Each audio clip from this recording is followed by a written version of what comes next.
खबरें अब जरा आते हैं सियासी खबर की ओर, क्योंकि सियासी खबर का असर कल रात से ही आप गुलिस्तान न्यूज पर देख रहे हैं। और जिन लोगों ने कल थोड़ा मिस किया उनके लिए जरा आज के लिए हम ये बताते चले कि रिएक्शन के साथ इस खबर को बताते हैं कि हदबंदी कमीशन की रिपोर्ट कल जारी कर दी गई है। न सिर्फ रिपोर्ट जारी कर दी गई है बल्कि सरकार ने नोटिफिकेशन भी जारी कर दी है। और इसी नोटिफिकेशन के मुताबिक अब जो है जम्मू और श्रीनगर के लिए बाज़ाब्ता तौर पर ऐलान कर दिया गया है कि कितनी कितनी सीटें होंगी, 47 सीटें कहां पर होंगी और 43 कहां पर होंगी, उसका भी ऐलान कर दिया गया है। लेकिन पहली बार जम्मू कश्मीर के अंदर यह देखने को मिला है कि 9 सीटें, 9 असेंबली निशस्तें ऐसी हैं जिन्हें रिजर्व किया गया है एसटी के लिए और 7 सीटें जो है वो एससी के लिए है। और लेकिन अगर आप लोकसभा के वाइज से देखेंगे तो लोकसभा में किसी भी सीट को रिजर्व नहीं किया गया है। ये सिर्फ और सिर्फ रिजर्वेशन जो है वो असेंबली तक ही महदूद किया गया है।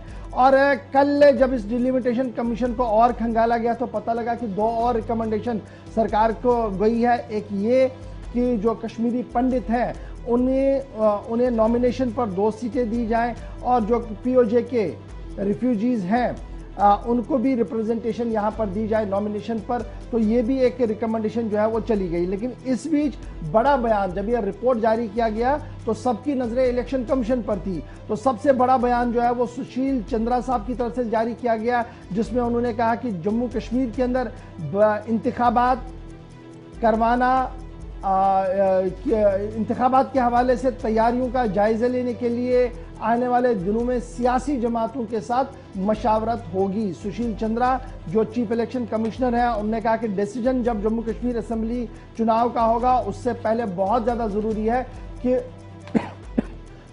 ज़रूरी है कि सियासी जमातों के साथ मशावरत होगी और मशावरत के बाद ही मामला जो है वो आगे बढ़ेगा। तो इस वक्त की सबसे अहम 2-3 बड़ी बातें हैं जी, बड़ी इंपॉर्टेंट ये बातें हैं जो मैं आपके साथ करने जा रहा हूं।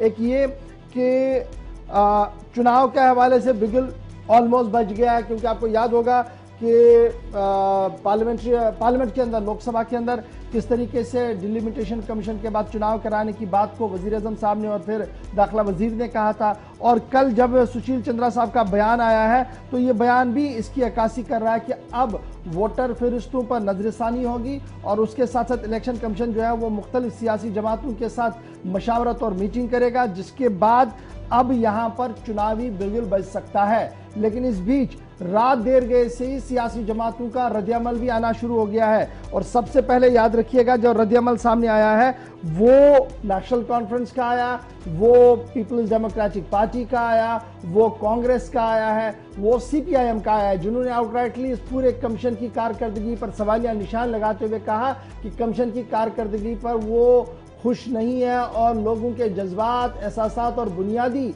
मौकफ को नजरअंदाज करते हुए कमीशन ने रिपोर्ट अपनी तहरीर कर दी है। लेकिन इसके जवाब में बीजेपी की आप बात करें, कश्मीरी पंडित्स की बात करें, गुजर्स की बात करें तो उन्होंने इस पूरे कमीशन की रिपोर्ट को खुशाइन करार दिया है, वेलकम करार दिया गया है और कहा है कि बहुत सारे वक्फे के बाद, तकरीबन 3 दहाइयों के बाद एक बार फिर इस तबके को अब नुमाइंदगी करने का मौका मिलेगा और वो अपने इलाके के अंदर चले जाएंगे। कल बाज़ाब्ता तौर पर लॉ पार्लियामेंट्री अफेयर्स मिनिस्ट्री को हदबंदी कमीशन की सरबराह रंजना प्रकाश देसाई की तरफ से रिपोर्ट सौंप दी गई है, जिसके साथ ही रात देर गए ही रिपोर्ट को लेकर नोटिफिकेशन भी और ऑर्डर भी जारी कर दिया गया। अब याद रखिएगा सीट्स जो रिजर्व होंगी एसटी के लिए,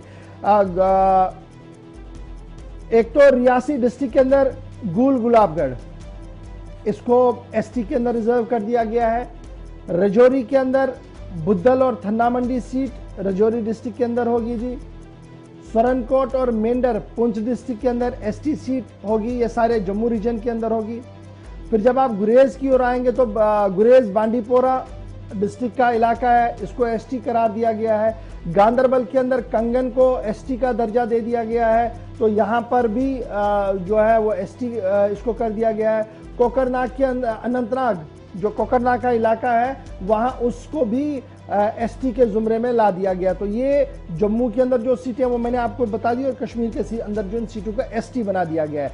अब जो एससी है, रिजर्व कॉन्स्टिट्यूएंसियां है, एक तो है रामनगर जो उधमपुर डिस्ट्रिक्ट के अंदर है, कठुआ प्रॉपर जो कठुआ डिस्ट्रिक्ट के अंदर है, रामगढ़ जो सांबा के अंदर है, बिश्ना जो सुचीतगढ़ के अंदर, बिश्ना बिश्ना और सुचीतगढ़, मड और अखनूर ये जम्मू डिस्ट्रिक्ट के अंदर है। तो इस तरीके से जो सीट एलोकेशन हुई है वो हमने आपके सामने रख दी। एसटी कौन सी है, एससी कौन सी है, लेकिन रद्द-ए-अमल जो है वो काफी खतरनाक दिया गया है जी।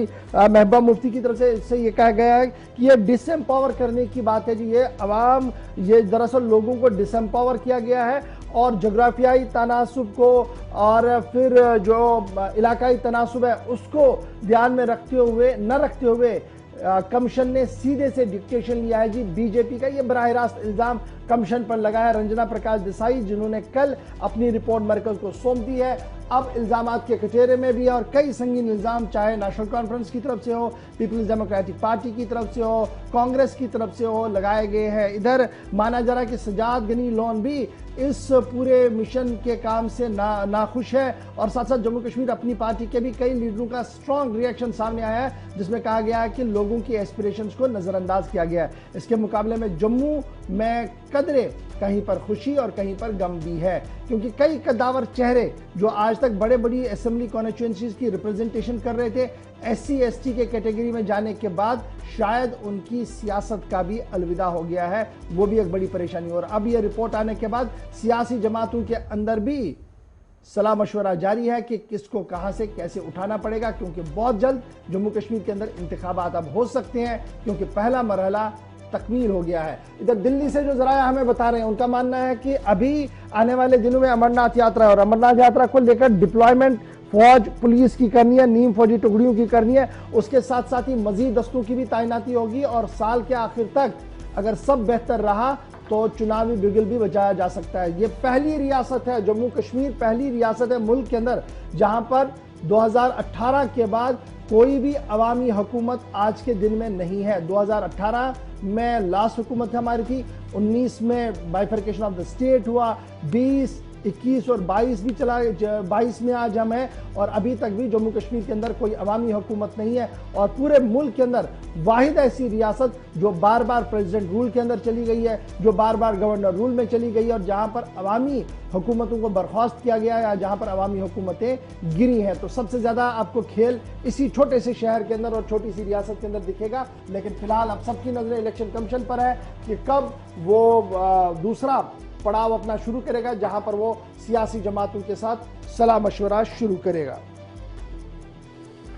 जी हाँ नाजरीन, ये थी जो हदबंदी कमीशन की जानिब से जो रिपोर्ट पेश की गई है, नोटिफिकेशन, गैजेट नोटिफिकेशन भी जारी की गई है। इस सिलसिले में मुख्तलिफ सियासी जमातों की जानिब से मुख्तलिफ रद्दअमल भी सामने आया है और साथ ही साथ लोगों की जानिब से भी इस हवाले से रद्दअमल सामने आया है। जहाँ कल भी हमने राजौरी के अंदर मुख्तलिफ लोगों के साथ जो बात की है, हमारे नुमाइंदे जमशीद मलिक ने, उनकी जानिब से उन्होंने भी नाराजगी का इजहार किया है।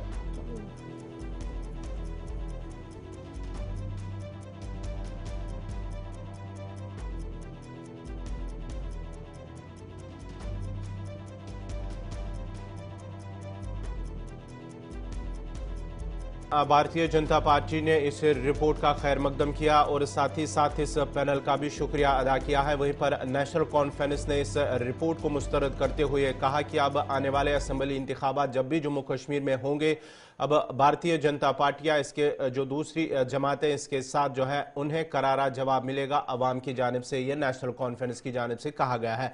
लेकिन खुद जो पीर पंचाल हैं, वहां के लोगों के साथ बात की था, उनका क्या कुछ कहना है, पहले वो सुनते हैं। दरवाज़ा खुला है, बड़ी दुख की बात है ये कि हम महसूस कर रहे थे कि गवर्नमेंट ऑफ इंडिया और भारत सरकार ये चाहती थी कि भाई 370 रुपये को जब उन्होंने तोड़ा था तो वो महसूस करवा रहे थे कि जम्मू कश्मीर जो यूनियन टेरिटरी है इसमें एक नया निज़ाम होगा, नई दुनिया होगी, लोग खुशहाल होंगे। अब ये जो कज़िया डिलिमिटेशन का था, इस पर भी उन्होंने चर्चा भी की, बातें भी हुई, लोगों ने अपनी अजेंडमेंट भी दी। लेकिन बदनसीबी की बात यह है कि ये जो एडजस्टमेंट की ये इलाके की, वो नहीं ना मुनासिब है मेरी समझ में। और मैं ये महसूस करता हूँ कि हमारे यहाँ ये बहुत ही पिछले 70 साल जो शख्स कलाई का हमारे साथ था, वो कलाई का वहाँ ही रह गया। आज हमें 79 भी दे दिया साथ। और पार्लियामेंट्री सीट का जहां तक मसला है, वो सीट हमारी रजौरी और पुंछ को वहाँ अनंतनाग के साथ जोड़ दिया गया, जहाँ ना हमारा सिर है, ना पैर है, ना इधर का ना उधर का। 6 महीने वो हमसे नहीं मिलेंगे, हम 6 महीने उनसे नहीं मिलेंगे। ये पता नहीं कोई उल्टी गंगा बही है मेरी समझ में। मैं फिर एक बार इलेक्शन कमीशन से कहता हूँ कि इस पर गौर किया जाए और लोगों को ना खराब किया जाए। जम्मू पुंछ अगर पार्लियामेंट्री सीट आपको नहीं रखनी है तो रजौरी पुंछ को अलग से पार्लियामेंट्री यानी कॉन्स्टिट्यूंसी जो है ये बना के ये साबित करें कि जम्मू कश्मीर में रजौरी पुंछ के लोग निहायत शरीफ हैं और मुल्क पसंद लोग हैं और मुल्क के साथ रहना चाहते हैं और मुल्क में खुशहाल हैं। इस खुशहाली का नाजायज फायदा ना उठाया जाए। इनको रजौरी पुंछ की एक पार्लियामेंट्री सीट देके इनको हमेशा के लिए खुश किया जाए। मैं आपकी चैनल की वसादत से ये कहूँगा सियासी बड़े जुमा से कि आपको भी बाहर आना चाहिए, आपको भी बात करनी चाहिए। आपको भी अपने घरों में खरबों में बैठ के ये बातें नहीं करनी चाहिए। आपको बाहर निकलना चाहिए और लोगों को ये बताना चाहिए कि हमारे साथ क्या ज्यादती हुई है। पहले हमारे पास राजपुरा हमारे साथ था, आप मंडी पुंछ के साथ लगा दिया, ना इधर के रहे ना उधर के रहे। हमारी जो कंस्टिट्यूंसी है जो सुनकोट की कलाई से 2 वर्ष पीर की गली तक ये मुकम्मल रहनी चाहिए और हम शुक्रिया भी अदा करेंगे अगर ये कंस्टिट्यूंसी हमारी बराबर रहेगी। अगर इसको छेड़छाड़ करेंगे तो हम समझेंगे कि हमारे साथ ज्यादती हो रही है। मैं आपके चैनल की वसादत से और मुबारकबाद देता हूँ आपके चैनल के बड़े लोगों को कि आप दुखती रग पे आपकी उंगली रखती है। डिलिमिटेशन कमीशन ने जिस तरीके से जो एक्साइज की थी पूरे जम्मू कश्मीर में पिछले दिनों, गुज़श्ता दिनों जिन्होंने पहली रिपोर्ट दी थी और पब्लिक डोमेन में जब आई तो पूरे जम्मू कश्मीर में जो है वो प्रोटेस्ट हुए, लोगों की जो है वो आवाज़ निकली। उसके बाद उन्होंने जो फाइनल अब रिपोर्ट जो हमारे सामने आई है, जो हमें अभी हमने पढ़ी है, उसमें कहीं कुछ जगह तो उन्होंने गलतियों की करेक्शन की है। जैसे हमारे यहाँ पुंछ डिस्ट्रिक्ट में बहुत जो है वो खराब हालत कर दी थी, कॉन्स्टिट्यूंसीज को उल्टे पुल्टे तरीके से जोड़ा था और बहुत रिजेंटमेंट थी लोगों में। उसको उन्होंने किसी हद तक ठीक किया है, काफ़ी हद तक लोग सेटिस्फाइड हैं। लेकिन ऐसी भी जगह है जम्मू कश्मीर में बाकी जहां वैसे के वैसे रखा है और ये सीधा सीधा पॉलिटिकली मोटिवेटेड जो है वो पूरे जम्मू कश्मीर ने देखा कि डिलिमिटेशन कमीशन जो है ये सीधा बीजेपी के इशारे पे काम हुआ था। तो अभी भी वो कमियां उसमें पूरी जम्मू कश्मीर में अलग अलग जगह हैं। तो मैं सोचता हूँ कि ये पॉलिटिकल ये डिलिमिटेशन कमीशन नहीं बल्कि पॉलिटिकल बीजेपी कमीशन था, क्योंकि उसमें बहुत खराबियां जो है वो जगह जगह हुई। कि पहली बात तो ये रजौरी पुंछ का नेचुरल वे में उसके साथ नहीं बनता था। रजौरी को अलग सीट निकलनी चाहिए थी, कुछ इलाका जम्मू, क्योंकि जम्मू रीजन में है और हमेशा जम्मू के साथ लोकसभा रही है। लेकिन अगर लगाया भी है, अनंतनाग के साथ लगाया है, तो बीच में शोपियां जो है वो बिल्कुल जो नजदीक वाली कॉन्स्टिट्यूंसी है वो जम्मू में कर दी, अनंतनाग उससे आगे है वो इसके साथ लगा दिया। वो भी जो है वो नेचुरल वे में नहीं किया है। दूसरी बात, एक तरफ आप कह रहे हैं कि लोकसभा आपने अनंतनाग के साथ जोड़ दिया, दूसरा आपने जो है हमारी अभी मुगल रोड जो है उसकी कनेक्टिविटी नहीं है।